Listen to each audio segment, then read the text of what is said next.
of how fast you can go. So it's not going to be very fast, but this will have enough torque to move a relatively small cart. So this will certainly work, and again, without the gearbox, the motor spins at 3,150 RPM. Now, just to give you a comparison, I'm going to power this guy at 24 volts, and let's see what the speed is. So right now we've got a speed of 830, and you can compare that to 3,100 RPM that this guy has without a gearbox. Now, if you took the same gearbox and put it on this, you're gonna have a go-kart that's barely moving. So that's the thing I want you to pick up here is, even if you use the gearbox on this motor here, the speed is gonna be so low it's not gonna be worth it. So this one's just not a good option. And this one, of course, is designed for that application. And so you're gonna get moderate speed, but it will definitely work. You won't have to worry about it overheating or anything like that. Now, let me show you the motor that I actually bought for this. Finally, we have this guy. This is a 48 volt, 3 horsepower motor. It comes off of an electric cart, which makes sense because this is pretty much the primary application you're going to find these kind of motors. That would be like electric forklifts and electric carts. If you are willing to take the time to look, you can find a motor like this. So I put a little bit of work into this, but it was definitely worth it. If you're talking about like an electric bike or something much smaller, then you might be able to get away with something in the 1.5 horsepower range. I don't know, maybe 2 horsepower, 1,400 watts, 1,500 watts, something like that. But if you are going to be pushing a cart, especially if you're talking about one as big as the one that I have, which is a 2-person cart, 2-person adult cart, then you want at least 3 horsepower or more. In fact, I'm still looking for something closer to 10 horsepower so that I can get some good speed. One last topic to talk about, and that is speed controllers. So this guy, not all of this, but this is a speed controller that was originally used with the motor you just saw. Over here we have a switching contactor that'll switch from forward and reverse. So I may be able to salvage that part, but these other components I think are no good. I wanted to show you this because you are going to need a speed controller that matches your motor. If you go on eBay or you go to one of those scooter go-kart places, you could be purchasing either a brushed DC motor or a brushless, and you got to make sure your speed controller matches the motor that you buy. There are brushless speed controllers, and then there are brush speed controllers. You can overvolt your motor, which is what I intend to do. Instead of operating it at 48 volts, I'm also going to try to operate it at 60 volts and see how much more speed and power I get. There's some precautions you got to take with that though, because the motor is going to get much hotter and it's going to reduce the duty cycle. I don't want to get into that too much in this video, except to say that as you increase the current, you increase the heat, and that can potentially damage the wires inside the motor if they're not rated to handle that, or they're going to be rated to handle it for a certain amount of time. So if your motor is continuous duty at 48 volts, and then you operate it at 60 volts, it might only be safe to operate it for an hour at that voltage. In my case, you're probably only going to be riding for 15 to 30 minutes maybe, depending upon your batteries. And so I just need a duty cycle that's about 30 minutes long. So I'm going to experiment and try to figure that out, but you got to do that at your own risk. I'm not telling you to do that. If you're going to overvolt your motor like I am, then your speed controller needs to match the actual voltage you're running at. So I've already started to remove the gasoline engine that was attached to this guy, and as you can probably tell from the pictures, this guy definitely needs some TLC and probably a color change as well. Hopefully you found that information helpful. I will be adding some additional notes to the description, so be sure to check that. And if I've made any technical errors, I will add that stuff to the description. Once my parts come in and I'm ready to drive this guy around, I'll post an update video and let you guys see how it turned out. Until then, thanks for watching.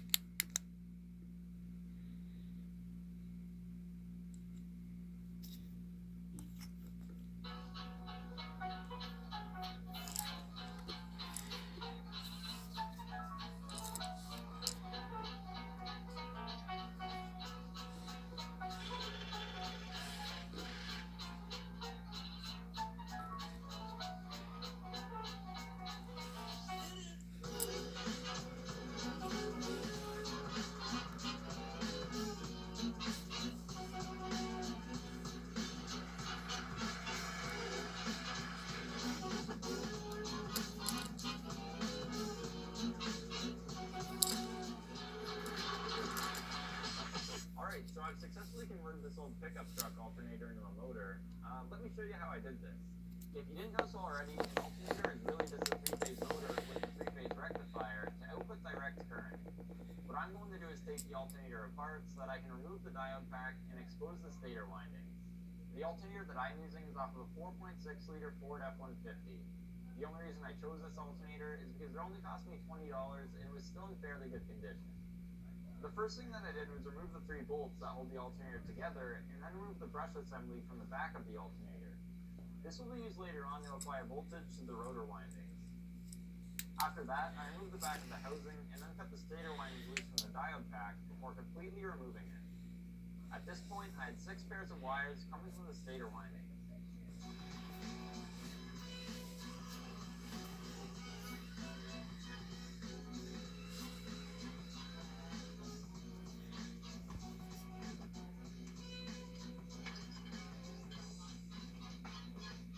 Now, depending on the alternator you are using, you may only have 3 or 4 sets of wires coming from the stator windings rather than 6, like I have. If you have 4 sets of wires, the alternator is 3-phase Y connected, and if you have 3 sets of wires, the alternator is 3-phase delta connected. In order to use an alternator as a motor, it will need to be wired in either a Y or delta configuration. A 3-phase alternator stator consists of 3 windings. For example, windings A, B, and C. Now, because I'm in a situation where I have 6 pairs of wires coming from the stator windings, I don't know which wires are the ends of winding A, or which wires are the ends of windings B and C. To figure this out, I use the continuity check function on my multimeter and label the wires accordingly.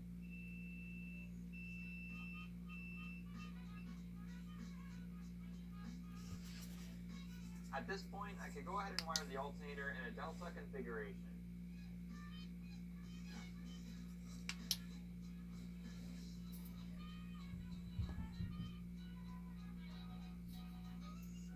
After I was finished, I covered the solder joint with heat shrink and then fed the wires through the back of the housing before bolting it back together. If your alternator is already wired in a wire delta configuration, all you have to do is extend the wires outside of the housing. The last thing that I had to do was solder a wire in each of the brushes and then fasten the brush assembly back into place. And that's it. The modification is now complete. I'm running the motor at 48 volts with the lead acid battery pack from my electric go-kart. I also have 12 volts connected to the rotor windings. The controller that I'm using is a 48 volt, 1500 watt brushless controller that works with both sensored and sensorless motors. You need to make sure you're using a controller that works with sensorless motors in order to make this work. I also purchased this new foot throttle, which will replace the old one that I made out of a hand throttle and some 3D printed parts. On top of that, I got some new rear wheels, which I'll be installing as well. So anyways, here's a little montage of me doing all that.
Alright, so the batteries are all charged up, and I'm going to attempt to drive the go-kart until the batteries are drained.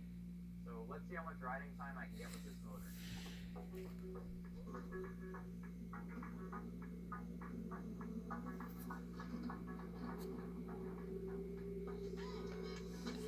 Have a good one, y'all.